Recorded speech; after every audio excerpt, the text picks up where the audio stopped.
He has made quite a career for himself as an opinionator, as an NFL analyst on ESPN. Damien Woody here on the show. How are you, Damien? Rich, I'm doing well. How you doing? I'm fine. I think it's a perfect timing. I think, did you send a text to him at the same time, Brockman, that he's about to be on the show? That was really impressive. What do you think? What do you make of Kevin Colbert's comments yesterday, Damien? I found it odd, because it was just unsolicited. Just hitting on what you had said prior to me coming on. Why do you have to announce that your quarterback, who's a first ballot Hall of Famer, and we have all the accolades to back it up, that he's the unquestioned leader of the team?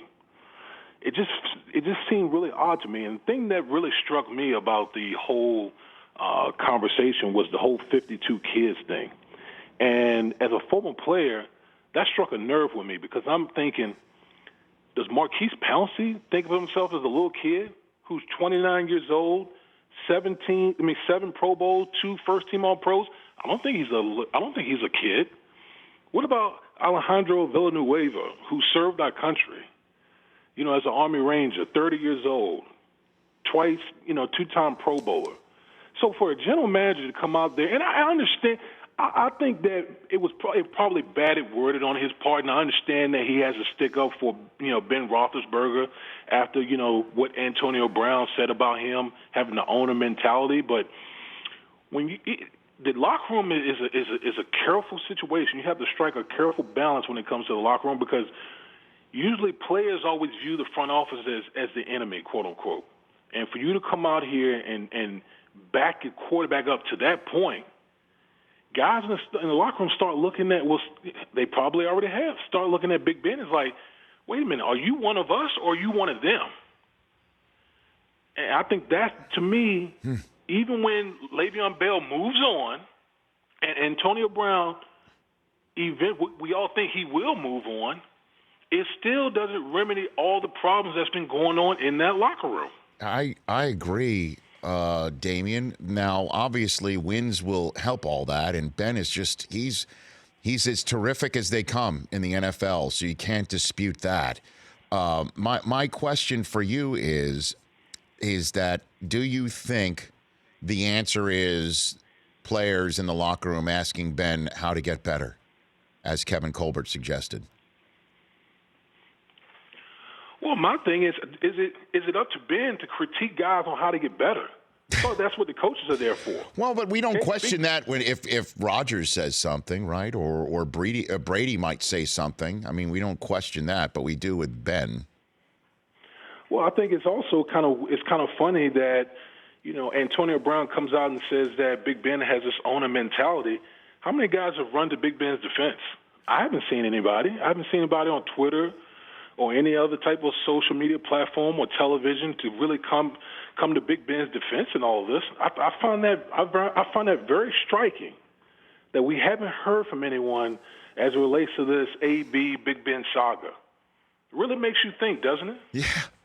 I mean, what do you think it all does mean? Is that you've got a general manager pounding the table that his first ballot Hall of Famer is not only the unquestioned leader of the team, but has every right to question anybody else. And as a matter of fact, players should question him on how to get better. And nobody's out there saying that themselves. So what do you think it does really mean, Damien, that there's a problem in the Steelers locker room for real when Toe does meatball in the 2019 season? I think there's going to have to be some behind-the-scenes talking going on. I know if I'm a player, last thing I want is another player in the locker room. Listen, for all the accolades that Big Ben, that you've talked about, first team, first ballot Hall of Famer, and all the numbers and all that. Guess what? You put your pants on just like I do. All right, none of that matters to me. So. It doesn't give you the right, just because you're Big Ben, it doesn't give you the right to go on radio or whatever other platform you have to rip me through the media. It's one thing if Mike Tomlin does that, okay, that's fine. That's my superior. That's my coach. But for a player to go on radio, it seems like every week he does that. I think, like I said, if I'm a player in the locker room, that's something that we would have to nip in the bud this offseason. because we can't run this whole saga back next season where we have drama and all those type of things going on. That would have to be nipped in the bud ASAP. Well, I mean, Colbert gave him the green light to do whatever he darn pleases. I mean, that just And happened. I just think to me that's a problem. That's a problem. You got the GM enabling your quarterback to do that. Again, players look at front office. They look at front office as almost the enemy. And now the front office is enabling the quarterback to just openly rip your players, ripping teammates through the media. I mean, who does that? What other organizations allow these type of things to happen? I don't see this in New England. To me, it doesn't make any sense at all. Pittsburgh is just a mess to me. Damien Woody here on the Rich Eisen Show. Would you, if you were a general manager, a coach, or a fan of a certain team, would you acquire Antonio Brown? Damien, would you say, let's go get him right now? Rich, I've thought long and hard about this one because I come from two schools. I come from the New England way, where it's all about everyone buying in. But I also know New England's an outlier. Like everything that happens in New England, it's just not. It doesn't happen around the league. And one thing I do know with Antonio Brown, as much as we talk about the headache and all the things that he does as far as social media and the outbursts you see on the sideline, there's only one guy in NFL history that's had 6 straight seasons of 100 catches plus. That's Antonio Brown. You don't think Antonio Brown can help Aaron Rodgers take that Packers team to another level in a division with the Chicago Bears? There should be teams. There should be a lot of suitors out there for Antonio Brown. This guy's no one questions his work ethic. That's one. You can say a lot of things about Antonio Brown. You cannot question that man's work ethic. That man wants to be great. And sometimes when you have a transcendent talent, a guy that works his tail off, but yeah, he's a pain in the butt. Sometimes you got to weigh that and you got to accept that in order to bring that greatness into your locker room and on the playing field.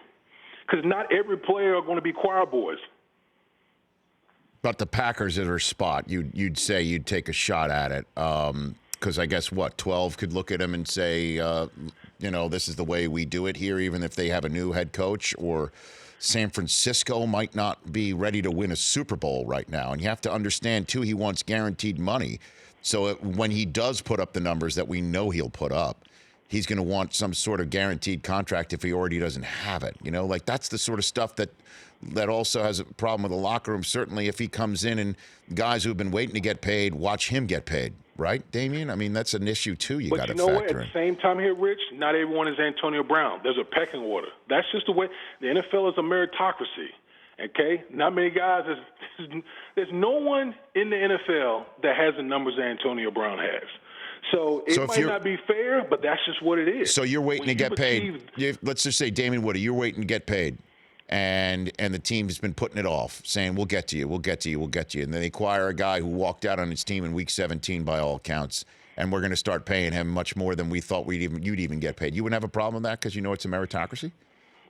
Listen, would I have a problem? Yeah, I would have an issue with it, but I understand the way the game is played. I understand the way the league operates. At the end of the day, Rich, it's all about winning. That's all people care about. Think about all the things that people are willing to put up with just to win. Okay, we got Kareem Hunt. You had him on videotape. We got a team that went out here and brought him in because they want to win. That's what it's all about in the National Football League. And that's why I brought up Aaron Rodgers. I brought Green Bay and Aaron Rodgers. The Green Bay Packers seem like this team they do everything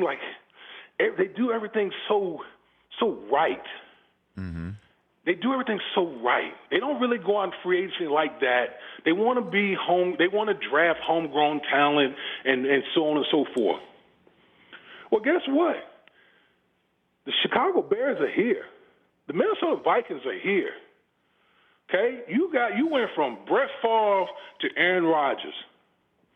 Are you going to keep wasting that man's talent? Okay, he's getting older. He's getting beat up more. What better way to infuse an Aaron Rodgers than to put an AB next to Devontae Adams? That would be something. Think about that. And Aaron Jones doing You what he have can two do. first-round picks. What first rounder is going to give you the production of Antonio Brown? Damien Take Woody. a risk. Yeah. And you brought the San Francisco 49ers. Mm-hmm. Well, guess what? How many more years of rebuilding are you going to do in San Francisco? You had the Rams in the division. You had the Seahawks in the division. You paid Jimmy Garoppolo a ton of money. At some point, you got to realize that contract.